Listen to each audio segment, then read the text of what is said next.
Jai Shri Krishna and welcome to Path to Anandam Gita series. Freedom from pains and miseries to happy, healthy and peaceful life.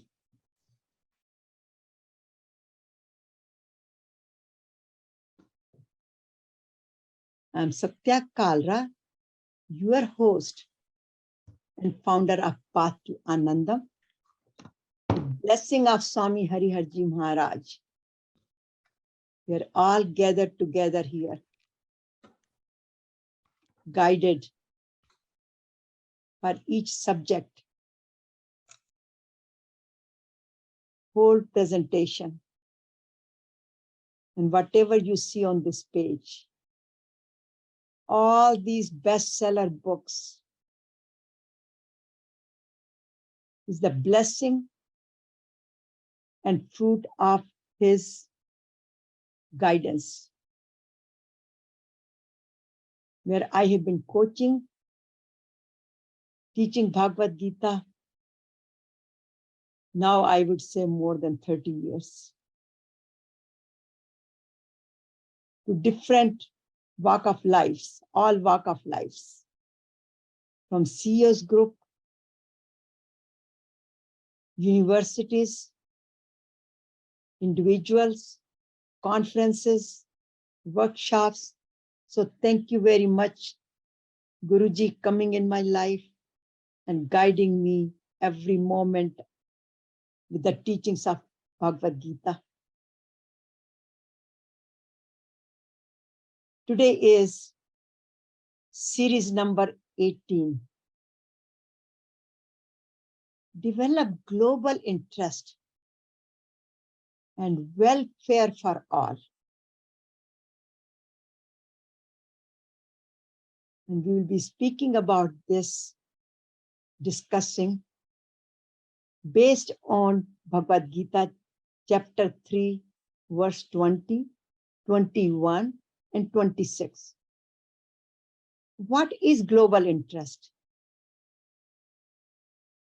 Examples of other mentors, like King Janak and many others. And what are the hallmarks of mentor? Do's and don'ts for mentors. And my action and practices, in other words, our homework and sankalpa. And tip of the day, meditation, and then question and answers. So very first sankalpa, I am not dhritarashtra. I'm not complainer. I'm not just crying for my miseries in my life. But sankalpa 2, where I am Arjuna. I do as you advise. Karishye vachanam tav. I give the reins of my life in your hands. And I ask for your advice. I listen and I follow what you say. So before we start on this blissful journey for self-purification, self-transformation, and uplift ourselves and help to uplift others and experience Satchit Ananda. So let's all seek for Lord Krishna's advice very humbly and surrender and prayer. Karpanya dosho pahte svabhava paschyami tvam dharma sammudha cheta yachasyani nishchitam bruhi tanme śhreṣhṭhas aham chādimāṁ tvam prapanyam.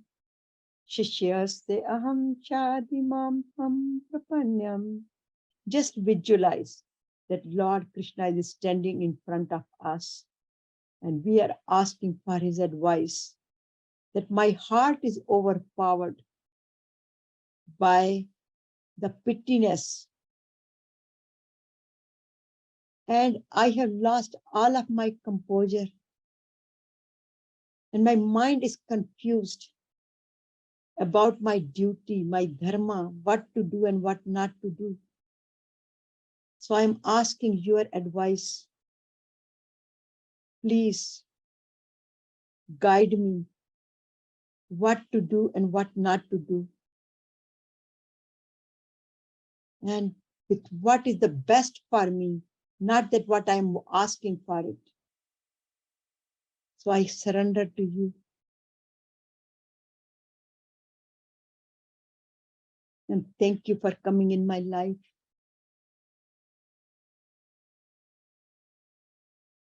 So Lord Krishna, with these prayers, start pouring his wisdom, his knowledge, his wisdom, guiding him as a teacher to his disciple, not as a disciple, but as a student.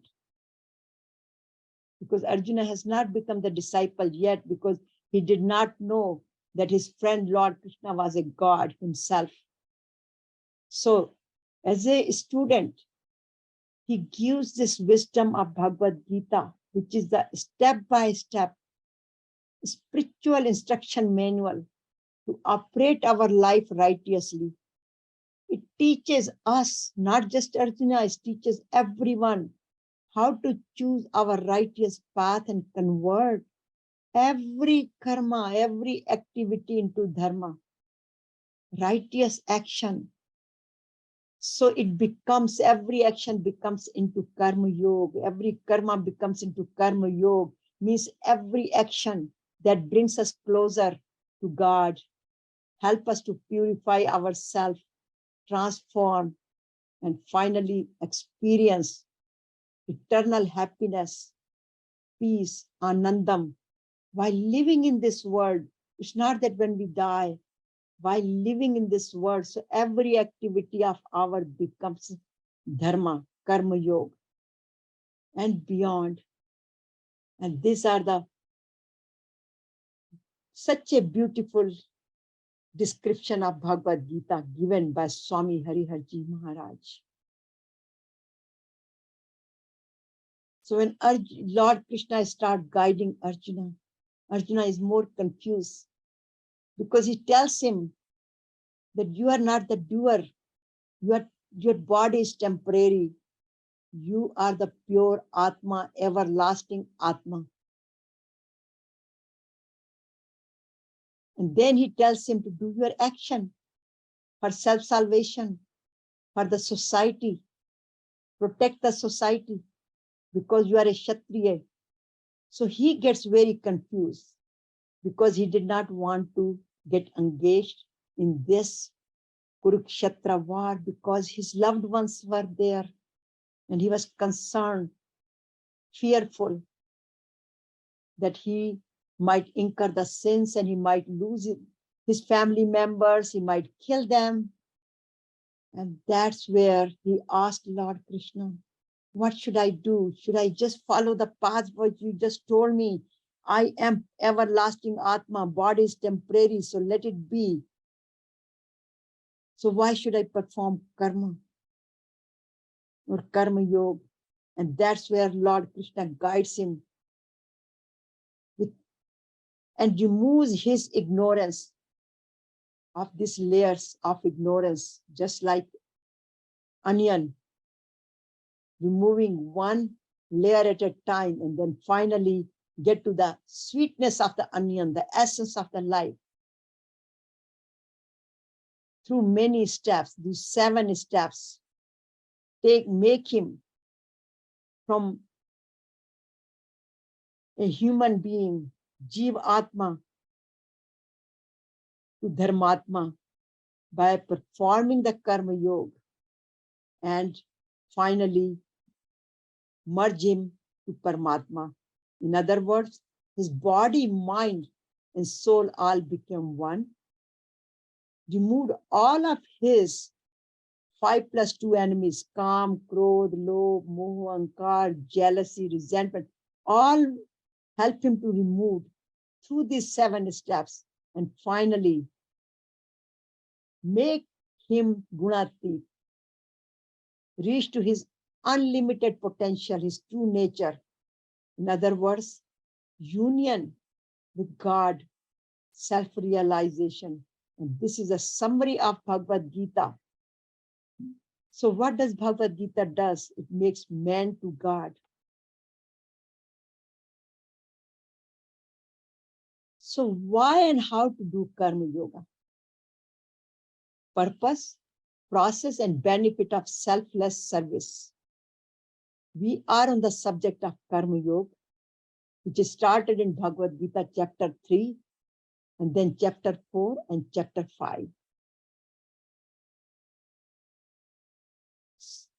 So karma yoga was already described very briefly in chapter 2, but Arjuna did not understand because it was just abstract. And now Lord Krishna guiding him, explaining him what is karma yoga, how to perform karma yoga with detachment for the benefit of all, and go through the self-salvation through karma yoga. So this is the purpose of karma yoga, and what happens, what is the process and benefits. So karma yoga is the foundation and the first step to self-realization. Process and benefits. It removes our 5+2 enemies. It teaches us how to deal with other people, develop more patience, and develop more contentment, self-gratification. So removes our shortcomings, our barriers to reach to higher self, feel more happy and in anandam, which is called self-purification. And through that process, one transforms. And self-transformation is simply when we remove our barriers and reach to now the next level, self-realization. So we gain the wisdom who we are. We are no different than God. I am Satchit Ananda. Aham Brahmasmi. And here are the examples of karma yogis. Swami Chidanandaji, who spends every single moment of his life giving to the society and thinking about it, how to give it more and more and more.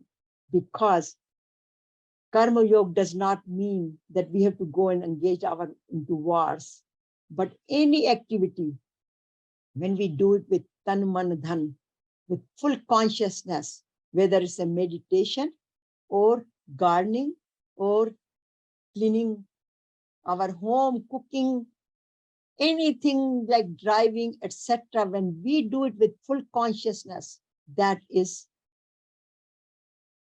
karma yoga, where we do not think about hurting others, but doing for the sake of doing it. So previously, in the previous session, why I took this verse again, because the question came that here Lord Krishna says, Tasmad saktam, Tasmad asakta sattam karyam karma samachara, asakto hi acharan, karma parmanoti purusha. Means one attained the highest perfection, supreme being, realizing who the person is by doing work without attachment, which we just discussed. Therefore, always perform your duty efficiently, without any selfish attachment in the results. So what does this efficiency means? What does Lord Krishna means efficiency? Because he has previously said in verse 2.47, Karmanye vadika raste, ma phaleshu kadachan, ma karma phal hetu bhurma, sangas astu karmani, means do your work without attachment, without expecting the results, which we have discussed that verse several times until now, what it means. But here it repeats again, selflessly and efficiently. So what does it mean? In summary, action without attachment and my expectations. In other words, whatever results I want out of it. Like Arjuna says, whatever is good for me, not what I want, not what for my name and sake, not for my titles. And here is a good example. I had somebody in the ashram, which I always admire. That girl always works on the everything you see her doing in the behind the computer. And many people even don't know her name because she's always working, and sometimes does not even, she comes to the outside the room. And she does not accept any gratitude, any gifts, and does it so quietly behind the doors.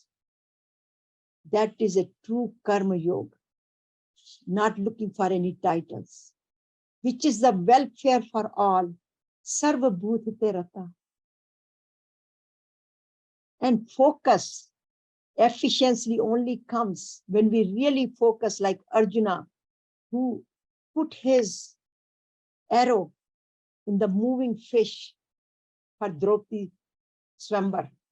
We all, many of us, or I think we all know that story of Mahabharata, how he won that Swambar. So this is how we should focus. And then with best of our ability, wisdom, know-how, if you don't know, we should learn. If you don't know any techniques or any technology, or if I don't know anything, how to cook, how to run my computer, how anything, doing any action for the benefit of all, then I should learn about it. And then contribute our resources, our time, our efforts. And I always say, tan man dhan sab kuch tera, which is a beautiful line in our Om Jai Jagdish Hare Aarti, it almost every day. So what does Karma Yoga does? It helps us to develop the divine qualities. By dealing with others, we develop more patience. We develop more contentment, because sometimes we get the desirable results, sometimes we don't. So then we learn how to let it go. And once we are satisfied, then we help others. And when through that process, we don't hold any grudges against anybody. We don't have complaints. Our heart is more pure. Our thoughts are more pure. This is called self-purification. And then while doing that, we are more connected and connected and connected with the Supreme Power. And then Lord Krishna says, once we do that, then there is no duty left for us. Na karmanya vidyate, na more karmanya na vidyate, means there are no more actions needed for us, because we are doing everything for the sake of God, and we reach highest perfection. And when we are reaching highest perfection, we are so self-satisfied. Don't feel any guilt, no fear, no attachment, because once we are looking for results, then we are fearful, worried whether we get it or we don't get it. But here we are worry free. We are fear free, which means our body is not producing any toxins in the body. No cortisol is released. Cortisol is balanced, not released extra by adrenal glands. And we are detoxicated. And we feel healthy, happy, and peaceful, and know our true being, who we are. This is how we get the freedom from all. Experience Satchit Ananda. And then Lord Krishna gives the examples, because we all need examples. We all have mentors in our life. So he says, like Raja Janaka, Raja Janak, and also the others, they work for loka-saṅgraham, evāpi. By performing their prescribed duties, King Janak and others attain perfection. You should also perform your duty to set an example for the good of the world. In other words, he's telling us not that others do it, you be a mentor as well. Because set a good example. He says, yada yada ācharati śhreṣhṭhas tad tad evetaro jana with pramāṇaṁ lokas anuvartate.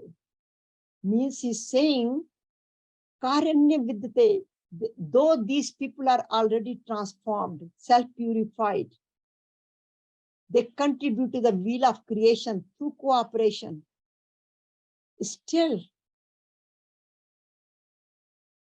they perform actions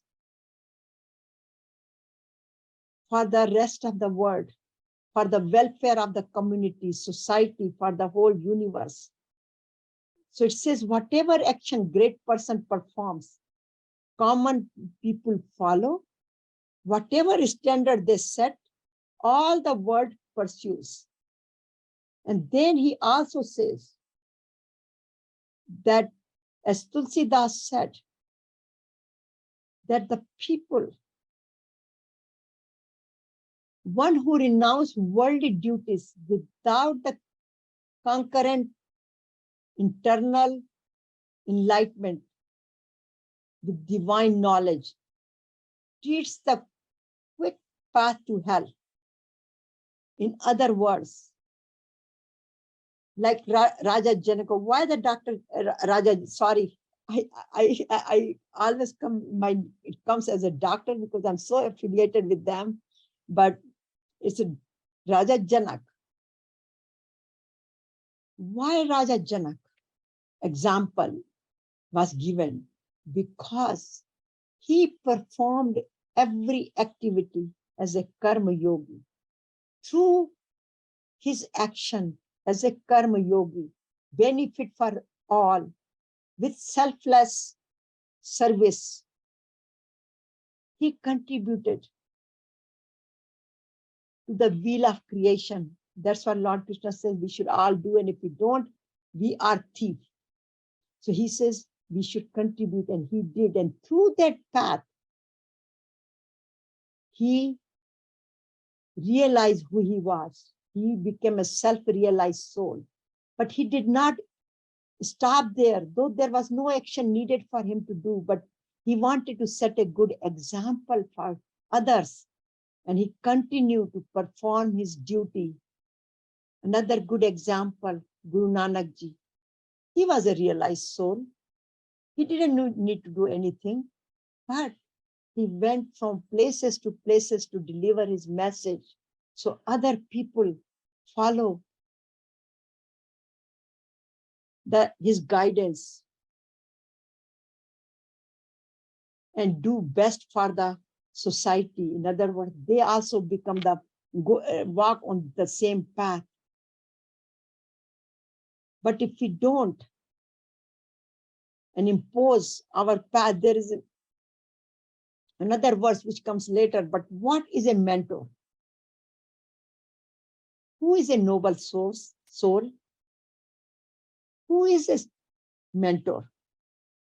And it's a beautiful definition: a trusted counselor or guide, tutor, coach, leader. It could be in any form.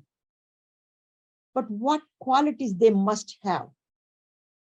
Number one, show with practice, not just preaching.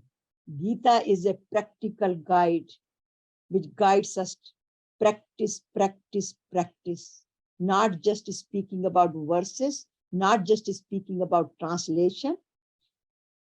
We must know that meaning of it in order to practice, but ultimately practice, practice, practice in every moment of our life.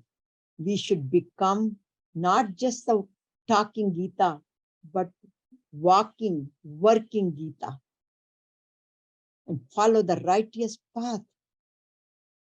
Have a self-confidence because we are guided by Lord Krishna. So there is no reason to doubt ourselves, and we must be very truthful. These are all teachings in Bhagavad Gita. Compassionate. Do everything with love and compassion, wholeness, and ready to help and serve with love and compassion, as Satya Sai Baba says. Love all, serve all. Help ever, hurt never. So role of the mentor is help, support, guide, assist, give the tips wherever needed, and take the others step by step whenever is needed. But what does this teaching of mentor does? It transforms the information from one mind to the another mind. See how the connection comes? This is how the Arjuna and Krishnas were connected through their consciousness. Lord Krishna connected and Arjuna surrendered, so they were connected with soul to soul, with the higher conscious level. And then here he says, I'm ready now. So he just takes his back seat, he just stands up immediately. Practice, practice, practice in every moment of our life. We should become not just the talking Gita, but walking, working Gita, and follow the righteous path. Have a self-confidence because we are guided by Lord Krishna. So there is no reason to doubt ourselves, and we must be very truthful. These are all teachings in Bhagavad Gita. Compassionate. Do everything with love and compassion, wholeness, and ready to help and serve with love and compassion, as Satya Sai Baba says. Love all, serve all. Help ever, hurt never. So role of the mentor is help, support, guide, assist, give the tips wherever needed, and take the others step by step whenever is needed. But what does this teaching of mentor does? It transforms the information from one mind to the another mind. See how the connection comes? This is how the Arjuna and Krishnas were connected through their consciousness.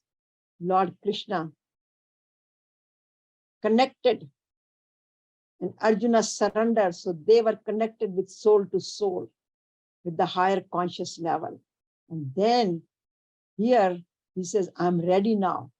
So he just takes his back seat, he just stands up and takes the conch again and march for his duty. So then the test question comes, how many types of mentors are? Who is my mentor? And then the answer is so clear that mentor comes in every form, every shape, at every level of our life. Why Lord Krishna says that one should set an example, because whoever sets the example, those śhreṣhṭha examples, those śhreṣhṭha people are followed. Example children. Our parents are a good examples for us. They are the best mentors, best gurus. We learn from our parents. Here is an example. My father, he was always living in a supreme consciousness, always in silence. Gita reader, preacher, doing havans. He was like the Hanuman. I mean, he was on Tuesday, he was the priest for the society, doing the havans every month. And he was a kind of a guide to others. But he was a very good businessman. He was the one during the partition or in the British Raj. He was the only person, English spoken person. So all the communication to Britishers was communicated through him. So he was a very highly educated, but he was always in silence, doing meditation, yoga, and motivating us to do those things, but very silently, never imposed, never said we should do that. But he set such a good examples to be a good person. So any time I look at for the teachings of Bhagavad Gita, I always think about my father. Though he never taught us what was in Bhagavad Gita, but I saw him every morning studying Bhagavad Gita. So to me, my first guru for Bhagavad Gita was my father. And then Guruji came in my life who asked me to study Bhagavad Gita. So, and then my other guru, Satya Sai Babaji, which I did not even know who he was. He used to come in my dreams. He used to guide me. Finally, I asked him, who are you? And then finally, I learned that who Satya Sai Baba was. So all these gurus, they come in different forms, like Vivekananda, like leaders. Look at the leader here. So they come as a CEO form. They come as a public service. They come as a loving, compassionate Ammaji. She's known as the hugging saint. The leader, Sushma Swaraj. Why I put her picture? Because I had a personal interaction with her. And so that's why she also became my mentor. Martin Luther King. So they all come in different assignments, our different, depending whatever our needs are. That's why I put it the champion of your cause. Whatever your cause is, then they are our champions. Sometimes I refer to Swamiji. I call him up and say, Swamiji, this is a situation. How should I handle it? Sometimes Bhagavad Gita is every day, but sometimes when I cannot solve any problems that I have really issues, I call him up. I say, Swamiji, this is a situation. Then I pray to Lord Krishna. So that whatever our reasoning is, our causes are, we have all these are available. Now, I put Amitabh Bachchan's picture also. Why? Because now, instead of using these mentors and getting the motivation from these mentors, nowadays the young generation is getting the motivation from Bollywood actor and actresses. And we know what's happening to society. And recent example, which happened just only a few months ago, one, I think it's about 6 or 7-year-old boy from one of the Uttarakhand area. He went to Amitabh Bachchan's program, Kaun Banega Crorepati. And he was good. But people ask him, who you want to become? And he says, I want to become Amitabh Bachchan. And then when he went back to his town, he started considering himself. He said in one of his interviews, he said, I am the big B now of my community. See, little kid, how his ego was going up. This is how the society is going down by having the calendars nowadays. We used to have a calendars of all these saints, Vivekananda and all that. And nowadays, if you go and go to these kids' rooms, you will see the calendars of these Bollywoods. And you know what they're learning, how the society is going, which direction. We don't have to, we all know the answers. So that's why we have to choose our mentors very carefully. So when Lord Krishna says, be a mentor, motivate others, he also gives us a beautiful guidance that what kind of things we should care for and must not do.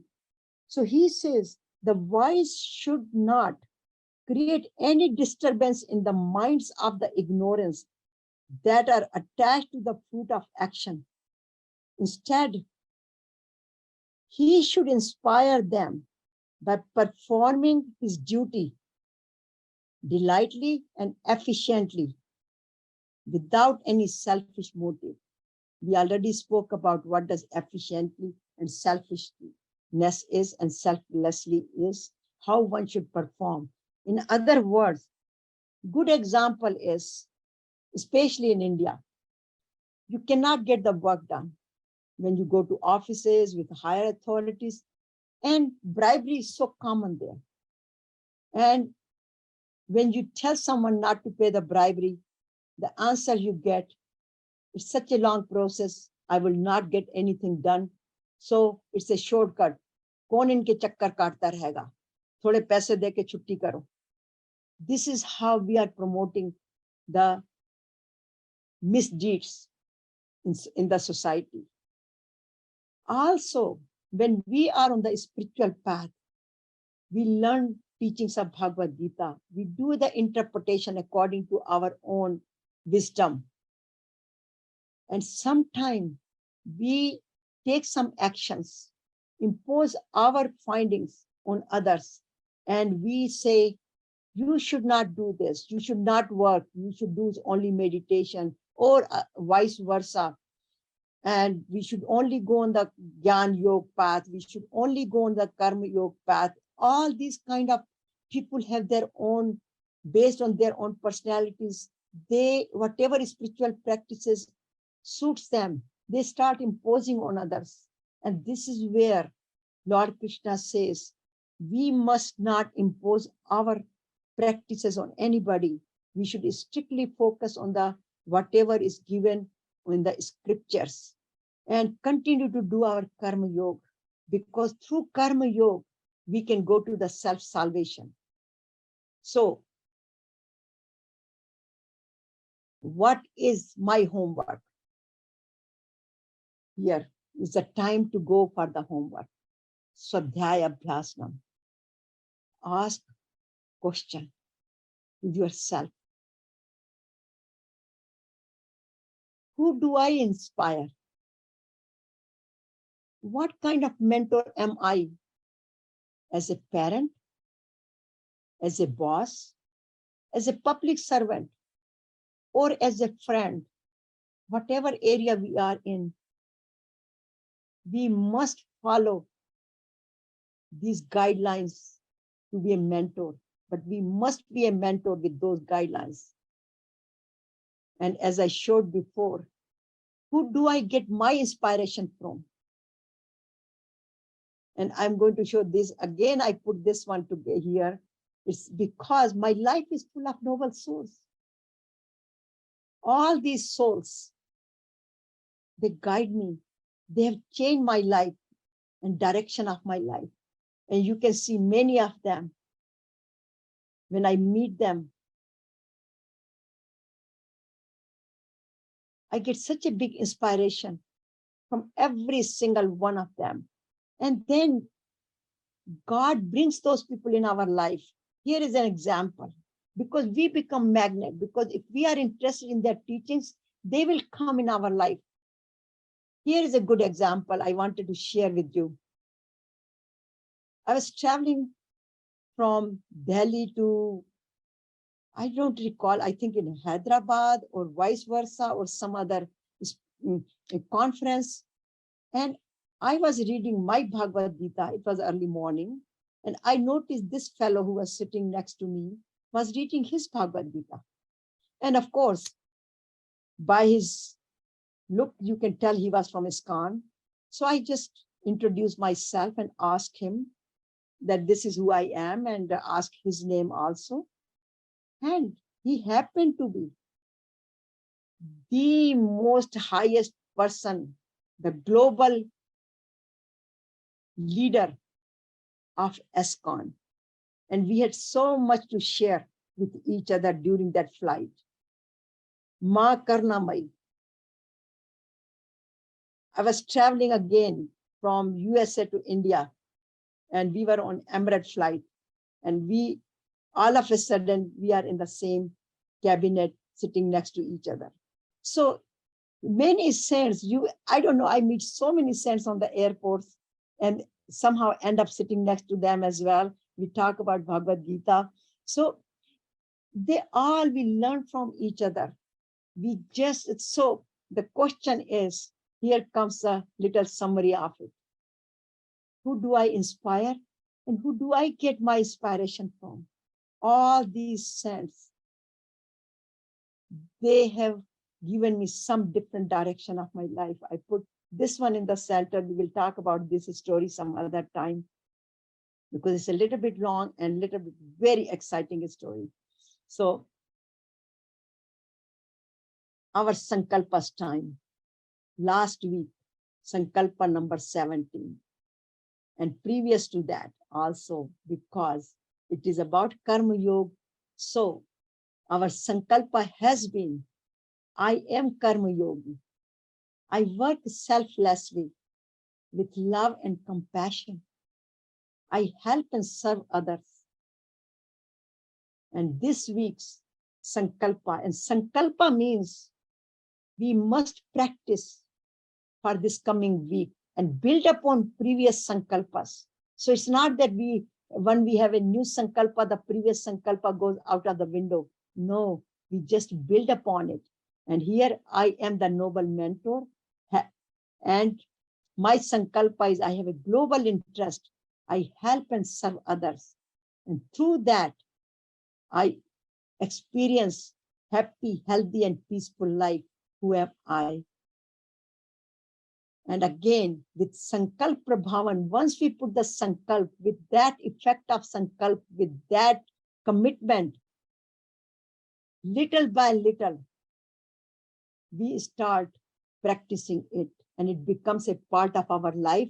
So we do not do anymore the Sankalpas, that action. The action start happening for us automatically, but it's a slow process. So thank you very much. I have a global interest, welfare for all topic, and experiencing happy, healthy, and peaceful life. Freedom from pains and miseries through Karma Yoga.